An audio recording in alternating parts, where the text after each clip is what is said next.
오늘은 44문이고요. 제목은 이제 그리스도가 지옥에 가심입니다. 이제 우리가 사도신경 본문을 보고 있는데 사도신경에서 가장 난해한 부분이 그 예수님이 음부에 내가셨으며라는 이 문장인데요. 사도신경 기원에 대해서 명확하게 알려진 것이 없습니다. 언제 이것이 채택됐고 쓰여졌는지는 알려진 바가 없습니다. 왜냐하면 초대 교회 세례 문서들이 그 말뭉치 정도, 그 말모음집 정도로만 이해되고 있기 때문에 언제 어떻게 기록되었고 누구에 의해서 기록됐다 이런 것들은 전혀 알려진 바가 없다는 거예요. 사도신경은 200년 그 주후 200년부터 750년까지 민족으로 형성되어 왔고 교회의 대표적인 신앙 고백문으로 이게 왔습니다. 그래서 이것은 세례 문답으로 이제 서로 사용하다가 하나의 모음집으로 돼서 쓰여지고 있고요. 그래서 이 구절이 사도성을 가진다는 큰 교회사적 증거는 없습니다. 왜냐하면 가장 오래된 사본에도 이 구절은 그리고 일단 음부에 내가셨으며 이 구절은 명시되지 않았고 오랜 기간 중요한 신앙 고백 구절로 사용되지도 않았기 때문입니다. 또한 6세기에 이르러서 교회의 고백문으로 이제 사용하면서 오늘날에 이르러졌는데요. 그러면서 이제 음부에 내가셨으며라는 이 문구가 이제 첨부된 걸로 알고 있습니다. 그렇다고 해서 이 음부에 내려갔으면 이 말씀이 그 고대 교회부터 없었던 건 아닙니다. 있었는데 어떤 사본에는 있고 어떤 사본에는 없다는 거예요. 중요한 거는 유력한 사본에는 포함되지 않지만 그래도 이제 교회의 구전으로 내려온 그 고백문답에서는 이것이 항상 포함되어 있었기 때문에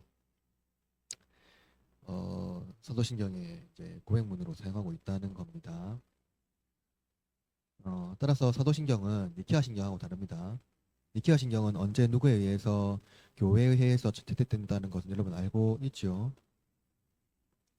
언제 니케아 신경 언제 채택됐습니까? 325년. 325년 니케아 교회 회의 1차 니케 회의 때 돼 있고요. 오늘날 우리가 쓰는 것은 어, 그 2차 니케아 그 고백문에서 이제 사용된 겁니다. 그래서 사실 1차 니케아는 이제 아타나시우스 고백문과 함께 쓰는 거예요. 그래서 사실은 이 니케아 신경 같은 경우는 어느 시기에 누구에 의해서 교회 회의에서 채택됐다는 정확한 정확 그 뭐냐 증거가 있지만 사도신경은 그런 것이 없다. 구전에서 내려온 신앙 고백이란 점에서 독특성이 있다는 거예요. 그래서 음부에 내려가셨으며라는 이 문장이 라틴어 본문과 영어 본문에 포함되어 있는데 한글에는 빠져 있습니다. 본 적 없죠? 한글에는 없어요. 이 문장은 오래전부터 해석상 오해의 여지가 있었고 신학적 갈등이 있었습니다. 왜냐하면은 예수님께서 그리스도께서 지옥에 내려가셨다는 것은 아무래도 이상하게 보여지죠. 예수님께서 지옥에 가셨다는 것은 아무래도 너무나도 이상하고 맞지 않기 때문입니다. 근데 그러나 칼빈은 이 본문이야말로 그리스도의 고난과 죽으심의 의미를 아주 명확하게 보여준다고 말합니다. 그러므로 음부에 내려가셨으며라는 이 지옥 하강이라는 의미는 그리스도의 고난의 의미가 신자들에게 큰 위로와 신앙적 의미를 부각한다고 볼 수가 있어요. 먼저 이 문장이 매우 난해하고 어려우므로 음부라는 단어의 의미와 전체적으로 본문이 말하고자 하는 것을 세세히 살펴볼 필요가 있겠습니다. 그래서 이제 16주일에서 이 문답은 따로 빼서 하는 겁니다. 다시 한번 읽어봅시다. 시작. 답 읽어보겠습니다. 시작. 큰 고통과 중대한 시험을 당할 때도 나의 주 예수 을 확신하고 그로부터 풍성한 위로를 얻도록 하기 위함입니다. 그분이 그의 모든 고난을 통하여 특히 십자가에서 말할 수 없는 고통과 아픔과 고통과 지옥의 고통을 친히 당하심으로 나의 구원을 이루셨습니다. 자, 하이드베거 16주일에서 43만 따로 구성하는 것은 그리스도의 고난과 죽으심 그리고 장사되심과 구별되게 음부에 내려가셨다는 의미가 있기 때문입니다. 우리 지난주에는 예수님이 죽으셨고 장사되셨다는 것을 살펴보았고요. 오늘은 음부에 내려가셨다는 것을 중심으로 봅니다. 그렇다면 여러분 음부라는 의미를 알아야 되겠죠. 음부. 음부가 뭡니까? 음부. 여러분이 알고 있는 음부가 뭐예요?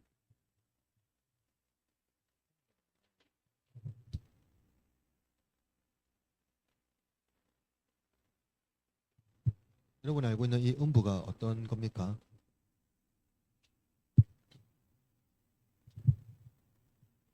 지옥이라고 알고 있죠. 지옥이라고 알고 있죠.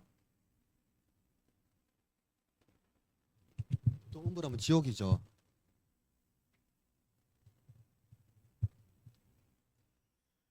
근데 이제 이 음부라는 의미는 헬라어로 하데스입니다. 하데스 들어본 적 있습니까? 그리스 로마 신화 좀 많이 본 사람들은 하데스는 하면 바로 나오는데 하데스라 말하면은 헬라어적 의미로 지하 세계, 지하 세계를 말합니다. 그래서 이제 의 음부라는 의미는 첫째로 하나님을 믿지 않는 사람들이 하나님 심판하는 장소인 지옥을 가르칩니다. 그죠? 보통 게헨나라고 하는 히브리어로 사용하는데 이는 지옥이라는 장소적 의미를 나타내고요. 두 번째로는 무덤 혹은 죽은 자들이 머무는 곳을 말합니다. 어, 그래서 이제 히브리 말로 무덤을 수올이라고 하는데 수올은 죽은 사람이 머무는 장소인 무덤을 의미해요. 그 헬라 문화에도 하데스라는 지옥이 있습니다. 헬라 문화에서 하데는 세계를 운영하는 한 영역으로 인정되고요. 마치 영혼들의 도시 같이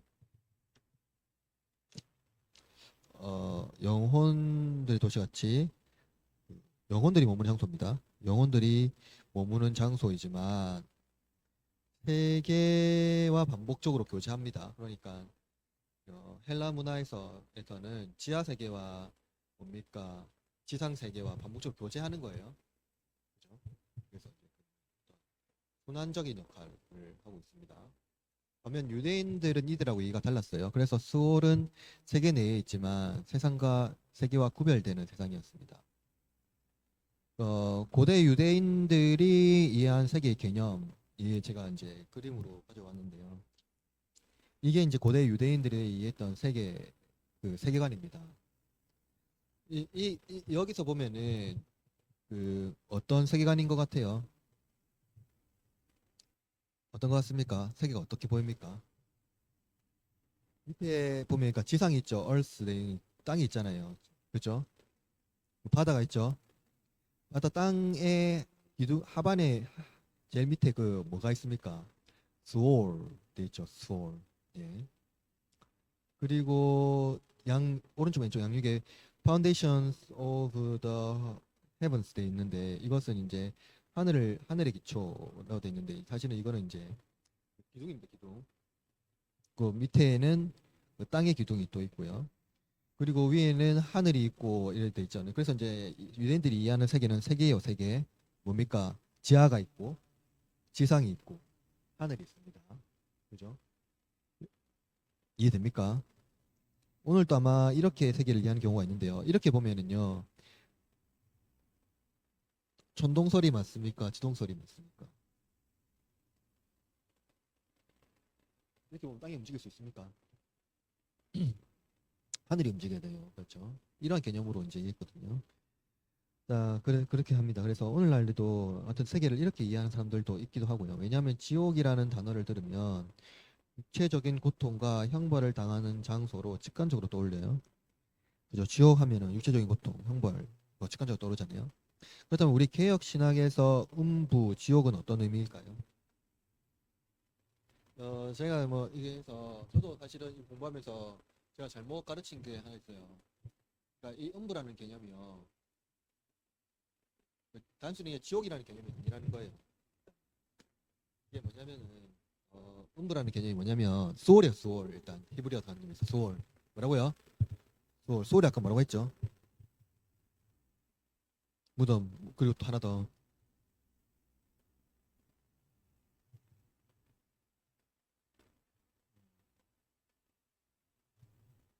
그렇죠? 그래서 이제 그럽니다. 그래서 지옥의 고통을 말하는데 우리는 개혁신학에서 지옥. 이 지옥은 보통 일반 사람들이 지옥을 어떻게 설명하죠? 기독교도 마찬가지고 어떻게 지옥을 설명합니까? 지옥. 그러니까 거기서 뭘 받아요? 형벌 받잖아요. 그러면 이게 뭐예요? 장소적 의미, 장소적 의미잖아요. 그죠? 플러스 물리적.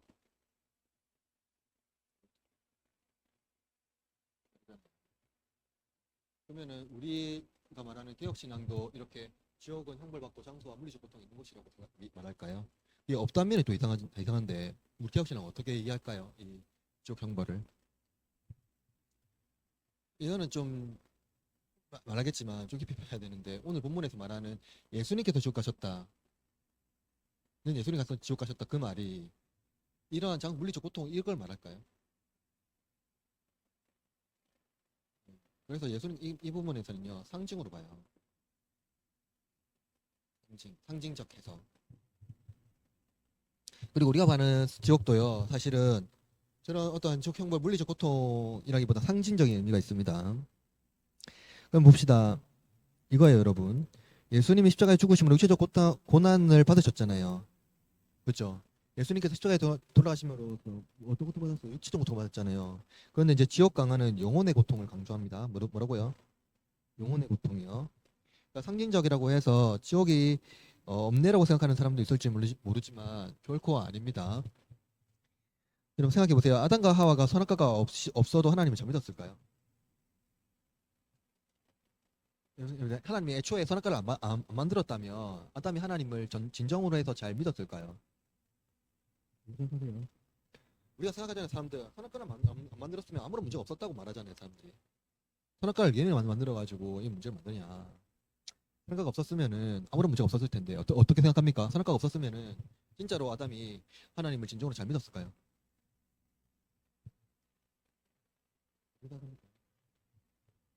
사람들 선악과가 문제잖아요. 선악과. 선악과를 생각해요. 선악과. 선악과.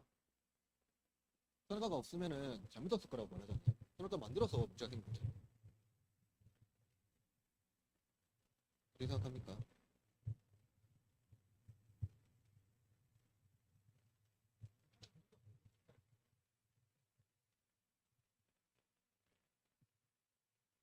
만들어줄 거예요. 하나님 선악과를.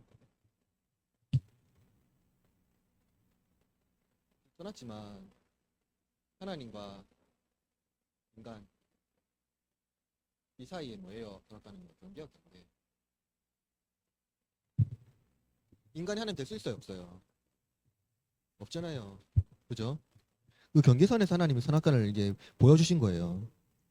예컨대 쉬운 예로 들어보겠습니다. 높은 지위를 가진 한 남자가 천한 신분을 가진 가진 그 한 그 남자의 소유인 여성 노예가 있었어요. 신분이 다르죠. 그 심지어 여성은 그 남자의 소유물입니다. 근데 이 두 사람이 서로 간에 이제 신분을 너무 사랑을 했다는 거죠. 금기된 사랑을 한 거예요. 그러니까 신분이 높은 남자가 여인의 사랑을 확인할 수 있는 방법은 뭘까요? 노예 문서를 파기하는 거예요. 왜 그럴까요?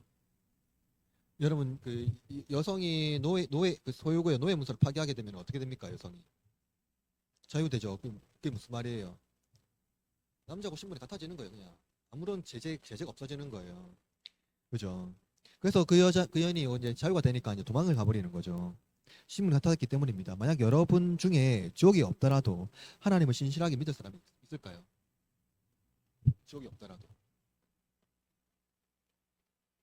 우리는 선악과만 없으면 아무 문제 없다 하잖아요. 지옥이 없으면 하나님 잘 믿겠습니까? 어떻게 생각하세요? 그냥 흠식하죠. 이상하죠. 지옥이 없으면 하나님 안 믿을 거 같잖아요, 우리. 그냥 뭐 안 믿어도 예수님 안 믿어도 아무런 형벌이 없는데 왜 내가 이 땅에서 예수님 믿고 막 그렇게 뭐 주일 나가야 되고 11조 하고 해야 되나?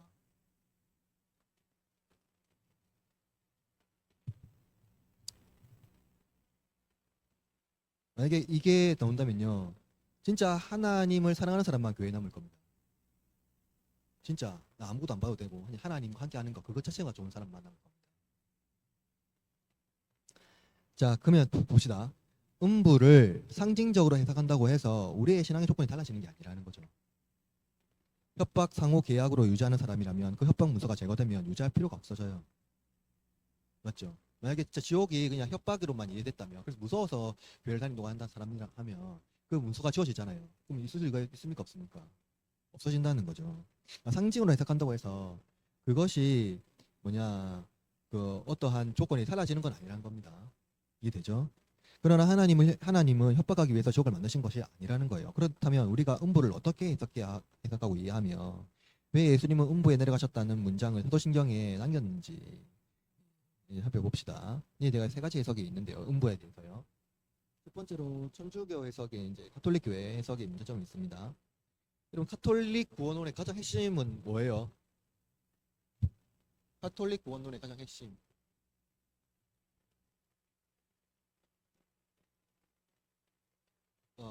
근데 열심으로 하고 싶은데 열심으로 가톨릭 교회의 목표가 뭐예요? 신자들의 목표. 천국인가? 천국 갈 수 있다 이겁니다. 이 목표 연옥이에요. 연옥이 뭐죠? 아니요. 가톨릭 교회의 목표는 성인이 될 수 없어요. 목표가 성인이 아니에요. 성인은 아무나 될 수 있는 거 아니에요. 성인은 역사 중에서도 아주 소수입니다. 소수. 순교를 당하거나 혹은 뭐 어떤, 그러니까 굉장한 업적을 남겨야 돼요. 굉장한, 누구나 다 차트 봉인할 수 있는 엄청난 업적을 남겨야 됩니다. 뭐 교황급 정도 돼야 되겠죠.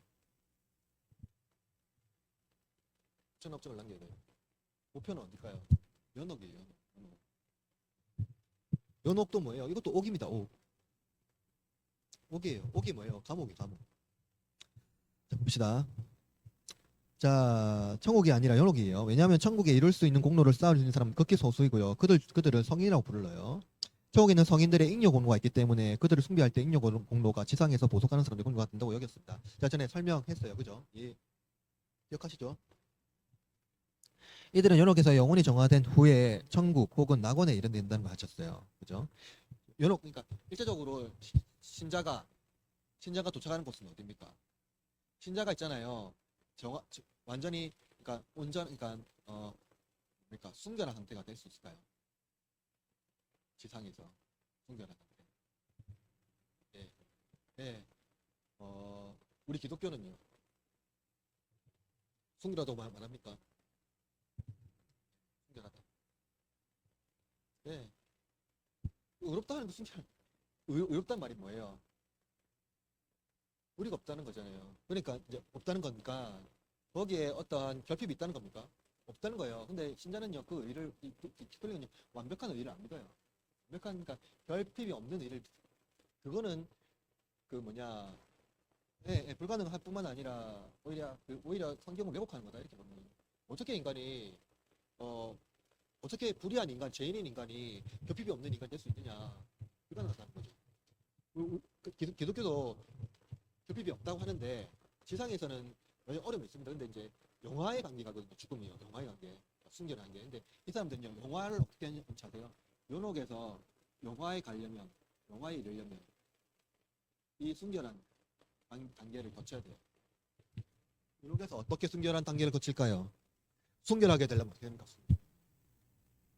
불순물. 불순물 어떻게 됩니까? 제거해야 되죠. 보통 불순물 제거 어떻게 합니까? 불순물 제거 어떻게 해요?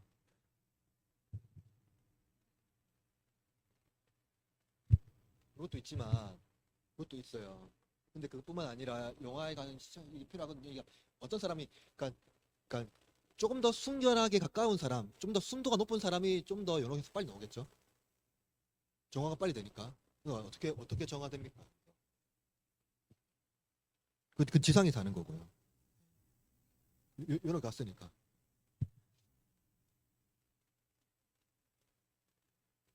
보시면 보십니다. 예, 받는다고 연옥에서도요. 정결하게 될 때까지.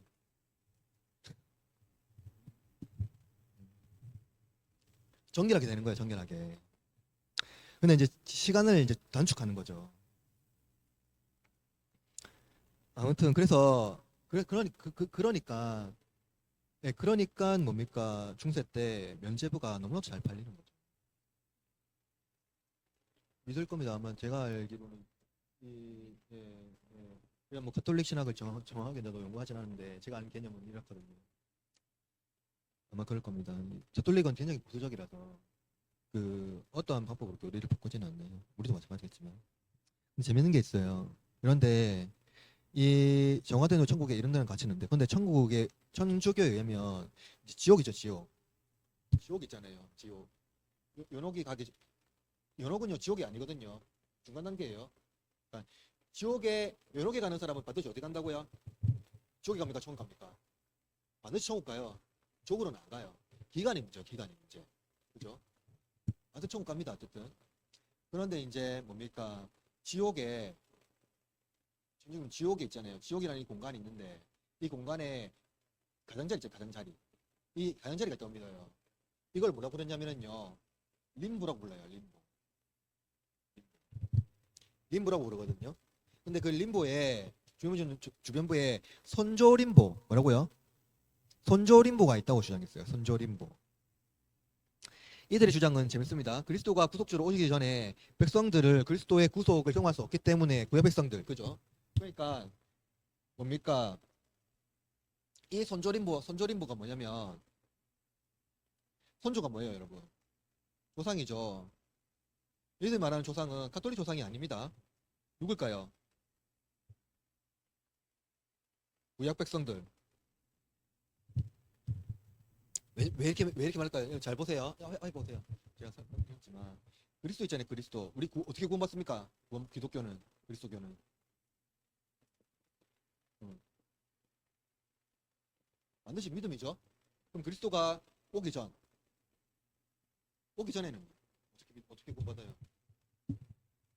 우리 기독교는 어떻게 구원받아요? 그리스도가 오기 전에 그리스도 오기 전에 뭐 아브라함이나 이삭과 야곱 이런 사람들이 있었잖아요. 그리스도 오기 전 사람들입니다. 다윗도 마찬가지고요. 이사야도 마찬가지고 엘리야도 마찬가지고요. 그 사람들은 성경에 보면 구원받았어요. 맞죠? 몇몇한 증거는 아브라함은 나사로와 부자 있을 때 아브라함은 품에 안겼잖아요. 맞죠? 그럼 구원받았던 맞죠? 그러면은 이 사람들은 그리스도 오기 전인데 어떻게 구원받았을까? 제가 한번 설명한 적 있어요. 설교할 때. 어떻게 구원받는다고요? 응? 응. 아니지. 우리는 더 의로 못 받잖아요. 예수 모시기 전이니까 어떻게 구원받았을까요? 율법으로 구원 못 받습니다. 도덕도 아니고. 제가 전에 설명했는데 무엇으로 구원받아요? 아브라함을 보면 알아요. 아브라함이 믿음 조상이잖아요. 율법으로 구원받지 않았어요. 아브라함 믿음의 조상인데. 그러니까 믿음은 어떤 믿음? 그렇지. 언약. 이게 제일 중요해요. 그리스도 오기 전이니까 하나님의 약속을 믿은 거예요. 하나님의 약속. 무슨 약속이요? 그리스도를 보내실 거라는 그 약속이요. 언약. 언약을 믿었거든요. 근데 이 사람들이 왜 주장하면요, 이 언약이 아니라는 거예요. 그리스도를 믿어야지 구원받는다는 거예요. 그리스도를 믿어야지 구원받는다. 그 사람들이 어떻게 구원받느냐 했을 때 모든 사람들이 지옥에 안 가고요. 이 그냥 구약에 있는 사람들이 지옥에 안 가고 이 주변부에 있다는 거예요. 주변부 림보에 있다는 거죠. 그래갖고 뭐였냐? 예수님이 지금 오늘 사도신경에 어디 갔어요 지금? 음부에 내가셨다 했잖아요. 그 음부가 이 사람들은 이겨라 보는 거예요. 구약 백성들이 모여 있는데 거기에서 이제 선포했다는 거, 승리를 선포했다는 거예요. 그래서 머물러 있는 이 사람들을 다 데려오셨다는 거죠. 이렇게 주장하는 거거든요. 왜냐면 그리스도를 믿어야지. 그냥 이 사람들이 거기서 그리스도를 믿었기 때문에 했다는 거예요. 봅시다. 이 해석의 근거로 베드로전서 3장 19절 밑에 제가 두꺼운 글씨로 해놨는데 볼트치로 해놨는데 한번 읽어볼까요? 그가 또 영으로 가서 옥에 있는 영들에게 선포한 이 말을 하고 있는 거예요. 근데 여러분 여기서 말하는 이 옥은요, 그냥 말하는 지옥이 아니라 그 감옥 같은 거예요. 감옥 같은 거. 이거예요, 여러분. 그 뭡니까? 여러분 이제 사탄이죠, 사탄. 사탄. 또 뭡니까? 이거 악한 영들. 요시 계시록에 보면은 이들이 무적행이 떨어지기 전에 어디에 있습니까? 잡혀 있지만 어디에 있습니까? 공중권세라잖아요. 공중권세라고 하잖아요. 그죠? 공중권세가 지하세계입니까? 지상세계입니까? 지상세계예요. 지상세계예요. 지상세계. 그러니까 우리가 말하는 그런 게 아니라는 거죠. 이해됩니까? 결박은 되어 있으나 여전히 권세를 부리고 있어요. 그러니까 아예 묻혀도 아무도 못하는 상태가 아니라는 거죠. 그러니까 지상에서 결박은 되어 있으나 아주 무서운 존재라는 겁니다. 여러분 이거예요. 예를 들어서 아주 무서운 세파트가 있어요. 아주 맹견이에요. 엄청 무서운 맹견. 그죠? 그죠? 근데 결박돼 있단 말이에요. 그건 무슨 말이에요? 가까이 가면 어떻게 되는 겁니까? 걔가 뭐냐 활동할 수 있는 범위 안에 들어가면 어떻게 됩니까? 예, 큰일 나요. 그 정도라는 거예요. 그 정도. 그렇죠? 그래서 여기서 말하는 그거는요, 이 베드로전서에 말하는 이거는요, 말하는 이 지옥의 그게 아니라 그러니까 악의 권세들에 있는 그 권세들을 말하고 있는 거죠. 그래서 예수님이 소멸하셨다는 건 승리를 말하는 건데, 그런데 사도신경에서 음부에 내려가셨다는 것은 승리가 아니라 고난을 말하고 있고, 따라서 천주교의 문제는 첫째로 그리스도가 땅에 있는 그들을 위하여 고난 당하심으로 이를 이루셨기 때문에 라는 이 말이 틀렸고, 또 예수님이 십자가에서 다 이루셨다고 말씀하셨기 때문에 예수님께서 십자가에 다 이루셨는데 다시 못 이룬 게 없잖아요. 그죠? 이루셨는데 다시 또 여기서 이루실 필요가 없거든요. 이미 예수님이 십자가에 다 이뤘다 했거든요. 근데 뭡니까? 다시 죽으시고 다시 뭐 옥에 가서 또 뭘 이루어야 될 건 없어요. 그리고 둘째로 그리스도의 신격의 권능과 공로로 생태로부터 일어난 일이지 그의 몸이나 영혼이 지옥에 내려가심으로 또 이루신 것이 아닙니다. 마지막으로 여기 진짜 구약 백성들 조상들이 여기 있을까요 없을까요? 없어요. 뭐래요? 언약이잖아요. 대표적인 뭡니까? 대표적으로 성경에서 말하고 있는 보물이 뭐냐면 아브라함이 누가복음에서 아브라함이 림보에 있었습니까? 그 진짜 천국에 있었습니까? 낙원에 있었잖아요. 그죠? 맞죠? 무슨 말인지 이해하죠? 그래서 여기 유언이 이미 틀렸다.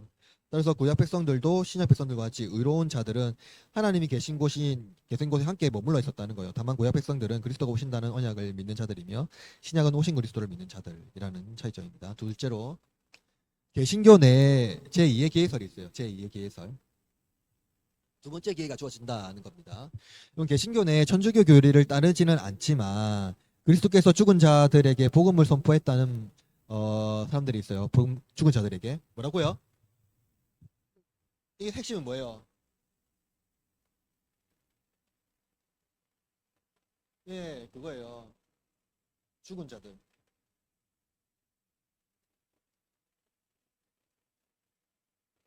어, 음부가 죽은 자들이 있는 곳이거든요. 그죠? 음부에서 이제 죽은 자들에게 복음을 선포했다고 말하는 사람들이 있어요. 이건 개신교입니다. 개신교 내에서요. 이들은 주로 베드로 4장 6절을 근거로 제시하는데요. 한번 읽어볼까요? 돌도 채로 되어 있는데 이는 시작. 이를 위하여 너에게도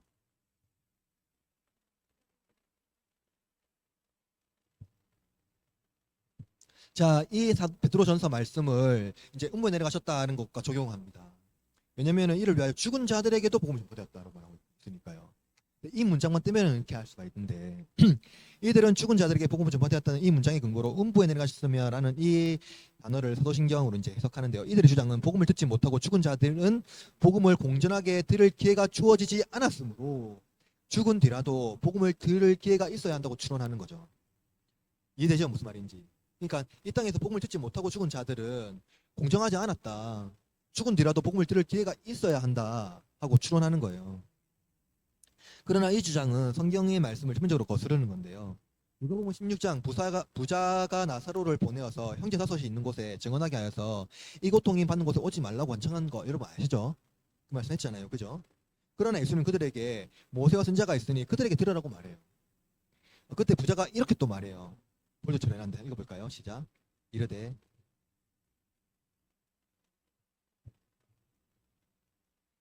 그렇죠. 이렇게 말해요. 그러니까 그러니까 죽은 자에게 그들이 가는 자가 있으면 회개한다는 거죠. 성경은 분명히 죽은 자가 다시 살아날 수 없다는 것을 말하고 있어요. 예수님께서 안 된다고 했잖아요. 큰 구덩이에서 가지도 못하고, 그러니까 나사로 가지도 못하고, 또 가더라도 믿지 않을 거다. 그죠? 회개하지 않는다라고 말하잖아요. 그래서 이에 대해서 강력한 성경의 증거가 있는데요. 히브리서 9장 27절 이렇게 말해요. 이거 볼까요? 시작. 한 번 죽는 것은 그렇죠. 성경은 이렇게 말해요. 한 번 죽는 것은 정해졌다. 그래서 바꿀 수 없다는 거죠. 만약에 가더라도 뭡니까? 안 믿는다. 회개하지 않는다. 근데 이들의 주장은 허구에 불과하다는 거예요. 하나님 나라는 순환되는 과정이 아니에요. 그러니까 이들은 말하는 거는 이 순환 과정을 봐요. 이렇게 윤회되는 거, 순환되는 거. 자원이 연구라는 거죠. 여러분 지구 환경 시스템이 어떻게 돌아갑니까? 지구 환경 시스템은 직선입니까? 순환입니까? 이게 지구 환경이에요. 지구 환경. 지구 환경이에요. 그죠? 하나님 피조물을 이렇게 환경 만드셨어요. 근데 하나님의 역사는요? 예, 직선이에요. 직선. 왜 그럴까요? 창조했죠. 그 다음에 뭐예요? 타락했죠. 그 다음에 뭐예요? 구속했죠. 그 다음에 뭐예요? 총괄 올 거죠. 그 다음에 뭐예요? 예, 재창조. 이거예요. 이 다음에 뭐예요? 영화.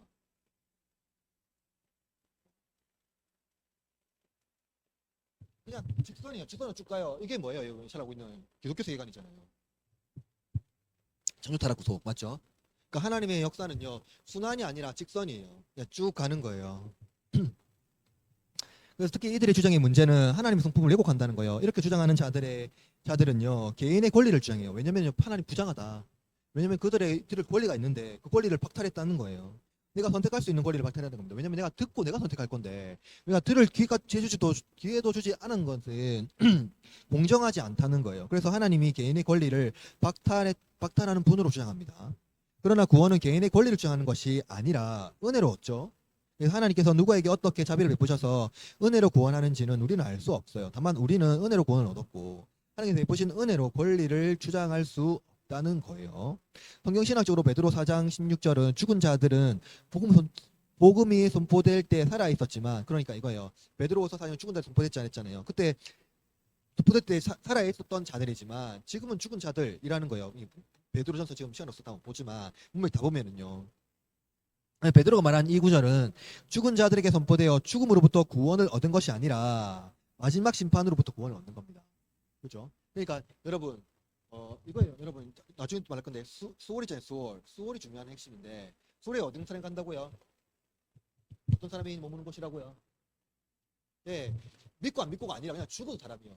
믿고 안 믿고가 아니라 죽은 사람이요. 그렇죠? 그럼 수월에는 또 누구도 있을까요? 그죠? 사실 나중에 말할 겁니다. 일단 시작 있습니다. 그러면 거기서 뭡니까? 이 바울이 말한 이 말은 죽은 자들에게 복음을 전된다 이 말은 뭐예요? 최종적인 구원을 말하는 거예요. 예수님의 승리, 진짜 최종적인 구원. 이 말하는 거예요.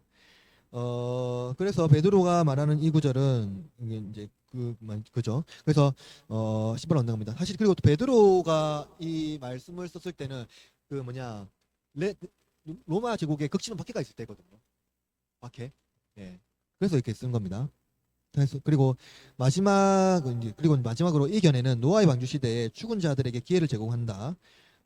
는 이제 말이 있는데 그리고 심지어 타락한 천사들에게 기회가 제공된다는 사람들도 있는데 전통신학에서는 그들의 입장을 받아들이지 않는다는 겁니다.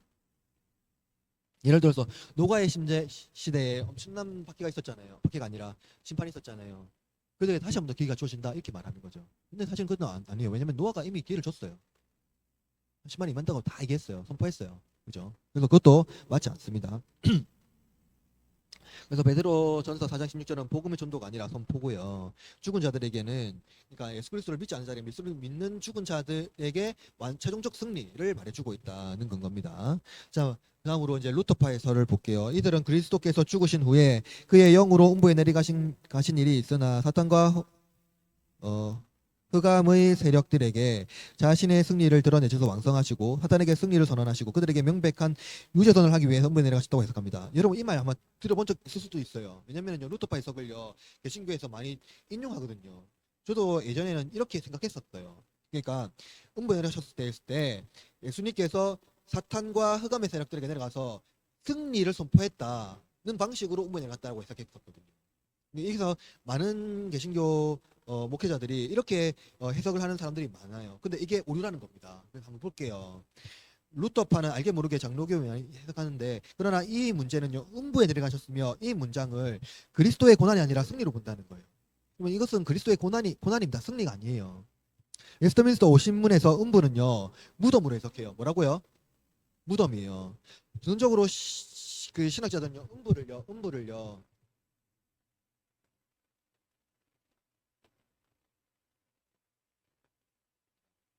또는 죽은 자의 상태 또는 무덤. 무덤으로 봐요. 이 음부를요. 이렇게 본다고요. 자, 그럽니다. 그럼 음부는 일정한 장소가 아니라 또는 죽음이라는 명시적인 상태를 말해요. 그게 뭐예요? 음부라는 것은 죽었다는 거예요. 죽었다는 거예요. 그런데 교리문답은 이 그리스도가 죽으시고 장사되었다고 말했을 때 다시 죽은 상태인 장사를 반복해서 기록할 이유가 없다는 겁니다. 여러분 우리가 지난주에 이미 예수님이 뭐 했습니까? 장사되었다라고 말했어요. 지난 고백서에서 지난주에 우리가 장사되었다고 했잖아요. 분명 뭐라고 했어요? 완벽하게 죽었다. 그리고 장사했다 했잖아요. 그러면은 이 음부로 말했을 때 이 무덤이라고 말하면 장사됐다 이 말인데 이것도 또 반복해서 말할 필요가 있을까요? 그 짧은 고백서에 반복. 여러분 짧은 글수록 뭘 적어야 됩니까? 짧은 고백에 서일수록 반복을 적어야죠. 반복하면 안 됩니다. 그래서 여기서 말하는 그것은 단순히 죽었다는 상태만 있는 것은 아니에요. 다른 것이 분명히 있다는 거죠. 다른 의미가 있다는 것을 분명해진다는 겁니다. 그죠? 이미 장사되었다고 말했기 때문에. 그러니까 루터파는 사탄과 악한 영들이 음부에 있다고 말해요. 이 부분의 문제는 그리스도의 승기를 주장하는 거예요. 앞서 말했지만 교리문답은 그리스도의 고난을 의미하는 이지 승기를 말하는 게 아니에요. 그래서 음부를 나름대로 생각해서 해석하는 걸 할 수가 있습니다. 그게 뭡니까, 여러분? 여러분 이 음부는요. 나중에도 이제 해석상이 나오는데 일단 얘기해 봅시다. 그러면 한 번 더 봅시다. 그러면 성공회 학자들의 해석의 문제점은 성공회는 이 구절이 그리스도의 영이 하나님의 성도에 있는 낙원에 가셔서 그러니까 이 사람들은 그 음부를 낙원이라고 해석해요. 낙원에 가셔서 그곳에 있는 성도들에게 구속의 진리를 더 분명히 선포했다고 가르치고 해석합니다. 이해가 안 되죠, 이 말이? 음부하고 낙원이 이상하죠. 근데 나중에 이해가 될 거예요. 보세요. 음부는 죽은 자들이 가는 장소인데 죄인은 지옥으로, 의인은 낙원으로 갑니다. 그죠? 둘 사이에 큰 구름대가 오고 갈 수가 없어요. 즉 개혁신앙은 전통적으로 음부는 죽음의 상태라고 이해했고 죽음이란 일반이기 때문에 음부라는 장소는 죽은 자들이 가는 장소라고 이해하는 것은 옳습니다. 따라서 죽음의 상태에서 하나님 안에 있는 이들이 있는 곳에 가셔서 복음을 선포했다는 겁니다. 이들의 주장은 어느 정도 받아들여지지만 전체적인 맥락에서 개혁신앙과 입장이 달리합니다. 그리스도께서 음부에 내려가신 건 고난의 연속이고요. 즉 음부에 내려가심으로 승리를 선포한 것입니다. 다시 봅시다. 자, 음부라고 했었잖아요. 음부. 근데 이 사람들 낙원으로 해석했어요. 근데 그것이 너무나 틀린 해석이 아니라는 거죠. 여러분 틀린 해석. 예, 제가 여러분에게 잘못 가르친 것도. 왜 그럴까요? 여러분 아까 제가 음부가 뭐라고 했죠? 음부가. 그러니까 음부는 이렇게 생각해야 돼요. 음부는 지옥이 아니다. 지옥이 아니다. 예, 죽음에 가는 곳이다. 죽음이다. 죽음과 가장 밀접한 것이 음부예요. 그러니까 아까 그림 보세요. 아까 했던 유대인들의 세계관 그림.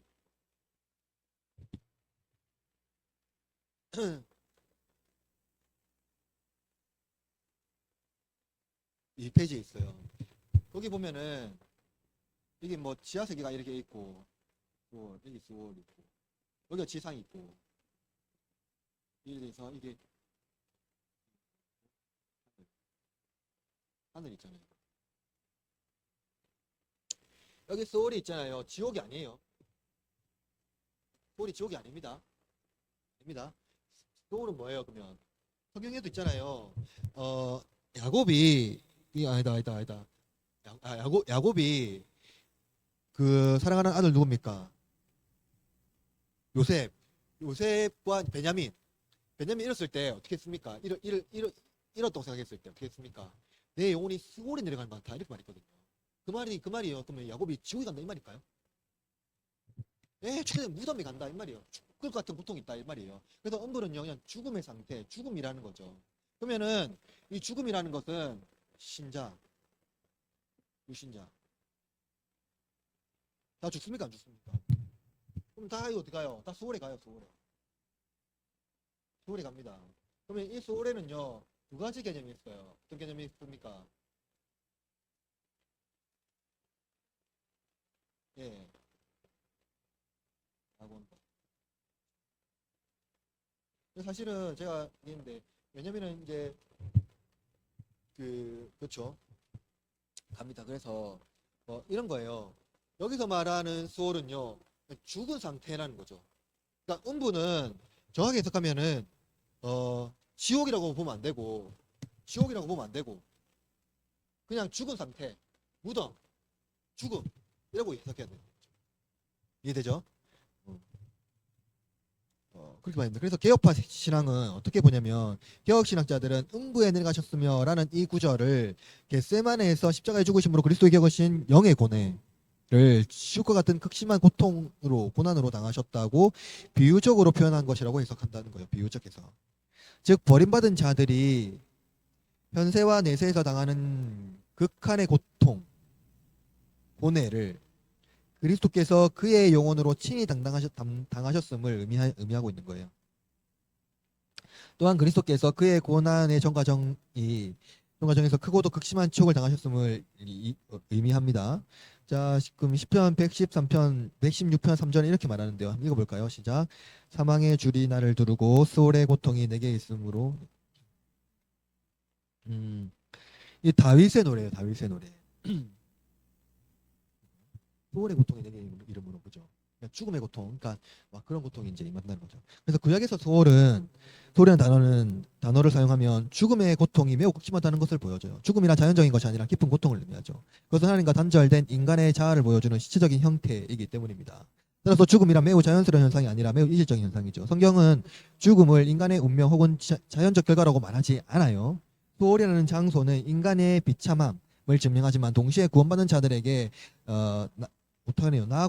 낙원이라는 기쁨을 제공합니다. 그러나 그리스도가 아니면 우리는 음부에서 말할 수 없는 고통을 당해야 합니다. 그죠? 그죠? 따라서 그리스도께서 음부에 내려가셨으며 이 문구는 우리가 당해야 할 그 말할 수 없는 고통을 그리스도께서 직접 감당하셨음을 보여줍니다. 그죠? 이게 상징적 해석이라는 거예요. 이해됩니까? 상징적 해석이 뭔지. 그러니까 실제로 예수님께서 뭐냐 지옥이라는 그 공간에 갔던 것이 아니라 그러니까 아버지께 버림받는 그 사람들의 고통이요. 그러니까 여러분 아까 말했잖아요. 제가 지옥이라고 말할 때 막 우리가 협박하려 하잖아요. 장소를 말하고 물리적 고통을 말하고요. 안 믿으면 진짜 지옥 간다 이런 거야. 근데 성경에서 말하는 지옥이 어떤 거라고요? 상징이에요, 상징. 이 상징이라고 말할 때 있잖아요.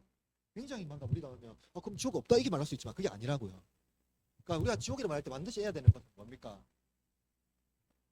누구하고의 단절이? 하나님과 단절. 이게 지옥이에요, 이게 지옥.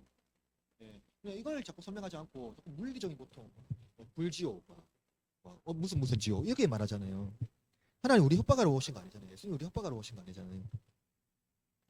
그래서 지옥을 상징으로 해석한다고 하더라도 결코 그것이 뭐 형벌이 아니거나 두려운 것이 아니라는 것이 아닙니다. 그러니까 하나님 공포받지 못 받는 것은 그 자체로 엄청난 고통이라는 거예요. 예수님께서 버림받으시고 음부에 내려오셨다. 이 고통이 이 말씀이 그냥 상징 해석으로 한다 하더라도 그 고통은 우리가 말할 수 없는 고통이다. 여러분들 하반절 제가 5장 밑에 두 글자 위에 있는데 여러분들 하반절에 보면은 이제 볼드처럼 해놨죠. 그분의 그의 모든 고난 읽어볼까요? 시작.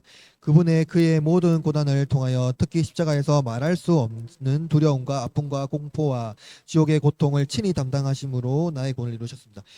이 말을 하고 있는 거예요. 여러분 이게 상징이에요. 상징이라는 거죠.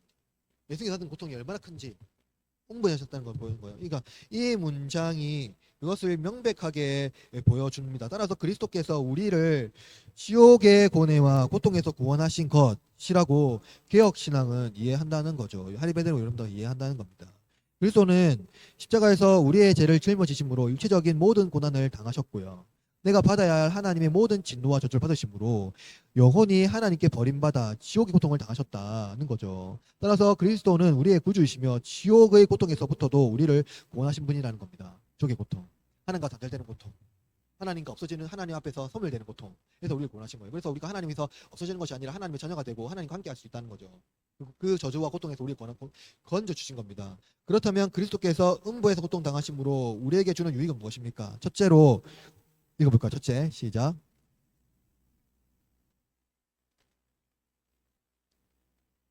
그렇죠. 예수님께서 내려가심으로 우리가 거기 갈 필요가 없다는 거죠. 그런 고통을 당할 필요가 없다는 겁니다. 둘째로 우리를 그와 더불어 하늘에 데려가시기 위함입니다. 그렇죠. 이것을 말하고 있어요. 그래서 따라서 그리스도는 육신뿐만 아니라 영혼으로도 우리의 고난을 남김없이 감당하셨고 이로써 우리가 하나님이 받아야 할 모든 진노와 저주에서 해방되었음을 말하고 있는 겁니다. 그러므로 이 교리는 우리의 신앙에 유익하고 고통과 고난에서 건져 준다는 겁니다. 질문 있습니까?